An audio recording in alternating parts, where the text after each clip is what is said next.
हम लोगों ने सीसीटीवी कैमरा हाई स्कूल्स में लगाया था और इसके अच्छे परिणाम हैं। और इस हाई स्कूल की शिक्षा में जो सुधार हुआ है उसको देखते हुए हम लोग अब उसके निचले क्लासेस में मतलब मोटा मोटी 8, 9, 10, 11 में हम लोग लगाने का प्लान है। इसमें बहुत खर्चा भी आता है, तो योजना है और चरणबद्ध तरीके से हम लोग इसको लागू करेंगे। दूसरा आपने प्रश्न पूछा था मिड डे मील का। देखिए, हम लोग को ये जानकारी है कि मिड डे मील में जो हेडमास्टर होता है, तो हेडमास्टर का बहुत समय उसका मिड डे मील बनाना, संचालन इसमें लगता है। अब विभिन्न राज्यों का हम लोगों ने अध्ययन किया और वहाँ देखा कि मिड डे मील की जो व्यवस्था है वो अलग व्यवस्था है। मतलब वो हेडमास्टर उसमें ज़्यादा इन्वॉल्व नहीं रहते हैं, वो पाठन पाठन में ही इस्तेमाल करते हैं। इसको हम लोगों ने टेस्ट करने के लिए हम लोगों ने 10 जिलों में दो दो पंचायत में पायलट प्रोजेक्ट किया है, जिसमें जो हमारे हेडमास्टर हैं उनसे ये हट के अलग से व्यवस्था की गई है जो मिड डे मील का संचालन करेंगे। और हेडमास्टर केवल उन मिड डे मील संचालकों को केवल संख्या, कितने बच्चे आए हैं, वही केवल इंगित करेंगे। तो इससे हमको लगता है कि जो हेडमास्टर है, जिसका मूल काम है टाइम टेबल निर्धारण करना, शैक्षणिक वातावरण को सुदृढ़ करना और समय पे क्लास चल रही हैं, टीचर समय पे आ रहे हैं, उसमें ज़्यादा ध्यान देंगे।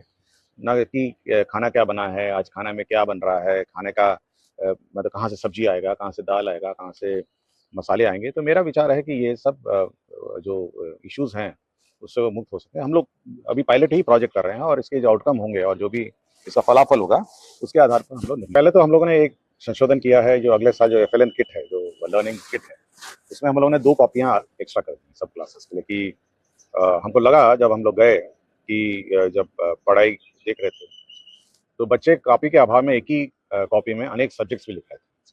तो हम लोगों ने ये बात कहा कि भाई देखिए, हर सब्जेक्ट का हर कॉपी अलग होता है और यह टीचर को सुनिश्चित करना है कि मैथ्स का क्लास में मैथ्स का कॉपी होगा, इंग्लिश की क्लास में इंग्लिश की कॉपी होगी, हिंदी की क्लास में हिंदी कॉपी होगी और बाकी जो सब्जेक्ट है साइंस की कॉपी में साइंस की क्लास होगी।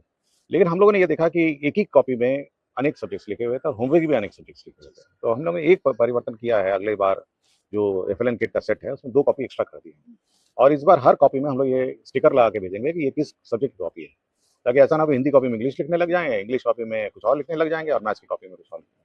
तो उसमें स्टिकर रहेगा कि ये फलाना सब्जेक्ट की कॉपी है और इस सब्जेक्ट की कॉपी में यही आपको लिखना है। दूसरा ये है कि हम लोग जो स्कॉलरशिप भी देते हैं, देखिए हम लोग एफएलएन किट देते हैं, बैग है, सामान देते हैं, मिड डे मील है। इसके अलावा देखते होंगे स्कॉलरशिप भी हम लोग देते हैं। स्कॉलरशिप से ये उम्मीद की जाती है कि जो पठन-पाठन में जो अन्य खर्च होता है, या एक्स्ट्रा कॉपी है या एक्स्ट्रा कुछ खर्चा करना है या कुछ खरीदना है, ये स्कॉलरशिप पैसे से किया जाए। तो ये मेरा अनुरोध माता-पिताओं से है कि जो स्कॉलरशिप के पैसे आपके अकाउंट में आते हैं, उससे बाकी जो शैक्षणिक सपोर्ट है, उसमें उसका उपयोग करें। और ये ज़रूर बहुत कठिनाई है, मतलब टीचर्स, मैं ये खातून जी से मैं एग्री करता हूँ कि ये पेरेंट्स को ही एग्री कराना पड़ेगा। मतलब पेरेंट टीचर मीटिंग में बताना पड़ेगा कि भाई आपके बच्चे के पास ये कॉपी नहीं है, खरीद के दीजिए। तो जो पेरेंट टीचर मीटिंग बार-बार हम लोग एनफोर्स करते हैं कि पेरेंट्स का क्या रोल है शिक्षा में, पेरेंट्स का रोल बहुत ज़्यादा है। तो पेरेंट टीचर मीटिंग में एनफोर्स करेंगे कि भाई आपका बच्चा ये कॉपी नहीं लेकर आया है या ये कॉपी का अभाव उसको है, आप उसको खरीद के दीजिए। हम लोग तो सरकार की एक सीमित सब्जेक्ट वाइज़ किताब दे सकती है, लेकिन अगर अतिरिक्त किताब देना पड़ेगा, ये उससे व्यय करना पड़ेगा। जब स्कूल में पढ़ते थे, तो संगीत का जो क्लास है, वो वीकडेज़ में भी था और शनिवार को भी था। तो ये हेडमास्टर पे निर्भर करता है कि वो संगीत का क्लास कब लगाता है। देखिए, संगीत भी आपकी शैक्षणिक व्यवस्था का अहम अंग है। इसको अलग नहीं देख किया जा सकता है कि ये नोटबुक से संबंधित नहीं है, ये किताब से संबंधित नहीं है। तो बस ये जो हेडमास्टर सब हैं, ये अपने जो संगीत, देखिए संगीत टीचर एक ही होगा और कहीं तो संगीत टीचर हो भी नहीं, होगा भी नहीं, तो कहीं से बोरो करना पड़ेगा। तो हेडमास्टर ऐसी व्यवस्था करें कि वीकडे में भी एक क्लास कम से कम हर बच्चा कम से कम संगीत का ज्ञान उसको हो। तो ये हेडमास्टर पे निर्भर है, ये हम लोगों ने ऐसा कोई निर्धारित नहीं किया है। तो संगीत क्लास होनी चाहिए और कंपल्सरी होनी चाहिए और हर बच्चे को अटेंड करना चाहिए और समय निर्धारित हेडमास्टर करेंगे। हम लोग यहाँ से नहीं करना चाहते हैं, फिर कुछ प्रॉब्लम हो जाएगा, हम लोग यहाँ से मुख्यालय स्तर से करेंगे।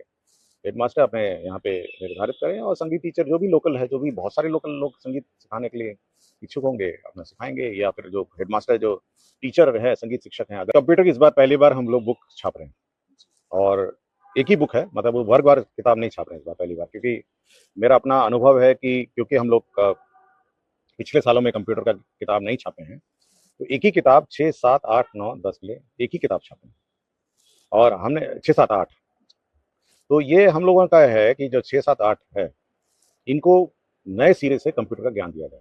और एक कंसोलिडेटेड बुक है जिसमें अंग्रेजी भी है, हिंदी भी है, सबका मिश्रण है। और ये एक तरीके से इसको मतलब ब्रिज कोर्स की तरह है कि जो बच्चे छूट गए होंगे या कंप्यूटर ज्ञान से अछूते रह गए होंगे, तो 6, 7, 8 के जो बच्चे हैं वो सब एक साथ एक ही स्तर का कंप्यूटर ज्ञान कर लें। तो इस साल से हम लोगों ने शुरू किया और धीरे-धीरे इसको अब हम नीचे लाएँगे। मतलब 6 है, फिर 5 है, 4 है, तो ये धीरे-धीरे लाएँगे। लेकिन अचानक अब हम, क्योंकि ये 6, 7, 8 वाले तो बच्चे छूट गए बहुत साल से, तो पहले इनका ब्रिज हम करेंगे और फिर नीचे-नीचे लाएँगे।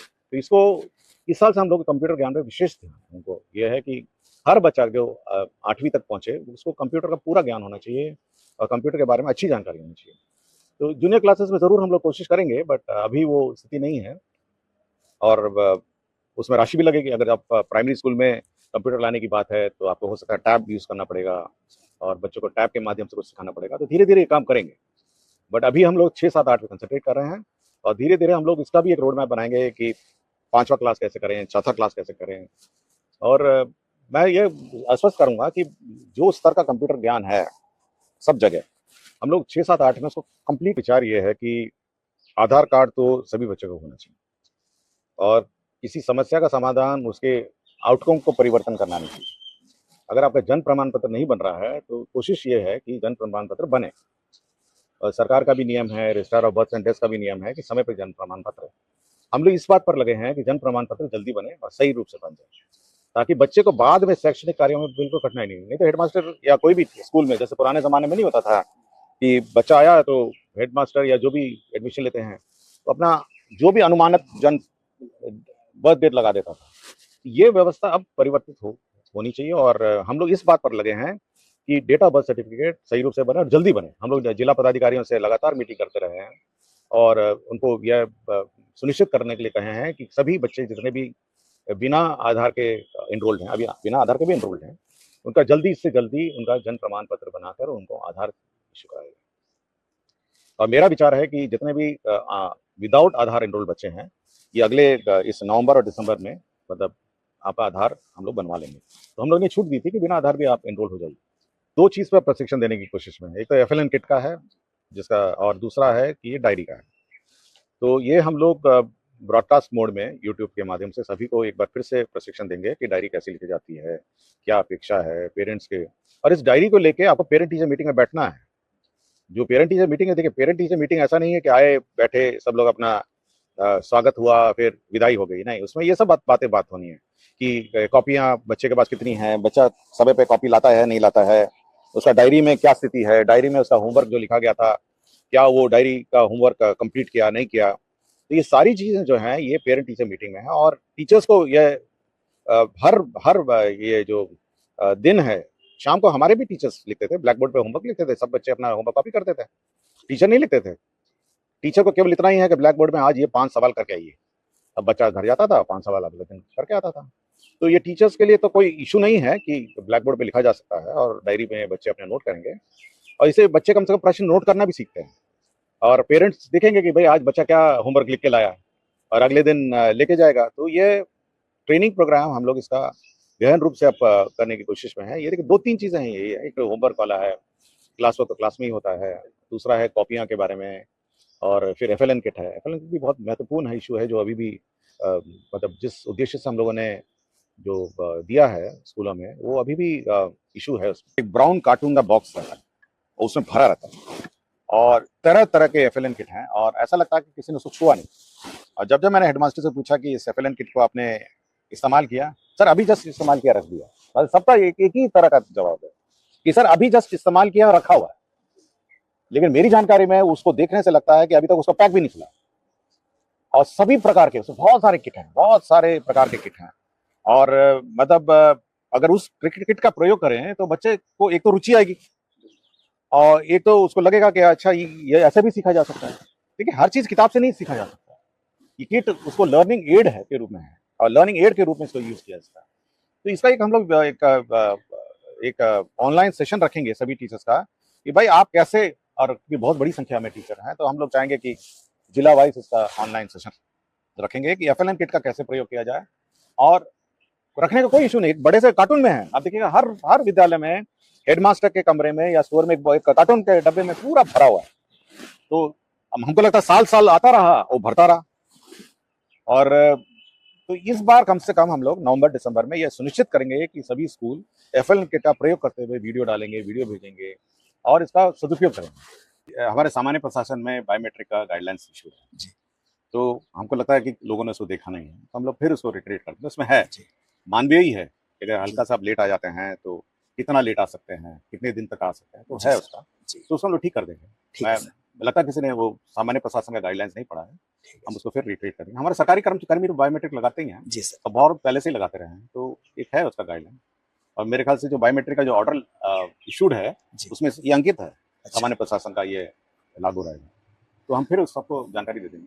देखिए, प्रशासनिक व्यवस्था में अगर मेरे डिपार्टमेंट में देखें, आईएएस भी हैं, बिहार प्रशासनिक सेवा के लोग भी हैं, बिल्कुल। उसका शिक्षा सेवा के लोग भी हैं, और अन्य वित्त सेवा के लोग भी हैं, और भारत सरकार से बहुत सारे प्रतिनिधि सेवा के। तो कभी भी हम लोग काम करते हैं ना, तो ये सब दिखते नहीं कि फलाना प्रशासनिक सेवा का है, फलाना प्रशासनिक सेवा का है, फलाना शिक्षा सेवा का है। देखिए, सबका एक उद्देश्य है कि शिक्षा विभाग को संचालित करना। उसी तरह मेरा विचार यह है कि ये सब भेदभाव जो है ना, ये कागजी भेदभाव है। मतलब ये कागज पे है कि आपका ये फलाना सेवा है, मेरी जानकारी में सबका स्केल एक ही है। जी। तो ये भेदभाव नहीं होना चाहिए। आपका होना चाहिए कि आप बैठें, आपका मूल जो उद्देश्य है कि बच्चे को पढ़ाना है, उस पर ज़्यादा ध्यान दीजिए। आप क्यों नहीं देखना चाहते हैं कि ये फलाना शिक्षक है तो फलाना शिक्षक है? तो ये सब कागज़ी जो भेदभाव है ना, ये आप भूल जाइए। क्योंकि मैं अगर कार्यालय में यही सब भेदभाव करने लग जाऊँ, ये बिहार प्रशासनिक सेवा का है, ये भारतीय प्रशासनिक सेवा का है, ये वित्त सेवा का है या अन्य सेवा का है, तब तो रोज़ झगड़ा होने लग जाए बिल्कुल सर। और रोज़ एक-दूसरे से लड़ने लग जाएँ। ठीक है? कोई सबका मूल उद्देश्य है शिक्षा में सुधार लाना और शिक्षकों और बच्चों को पढ़ाना। इसलिए आप ये भूल जाइए। अभी हेडमास्टर भी आ गए हैं आपके यहाँ, तो आना आ जाएँगे। तो आप कहिएगा नहीं, ये तो हेडमास्टर सेवा है। तो ये थोड़ा जो विभिन्न सेवाओं में मतलब मानसिक रूप से आप बाँट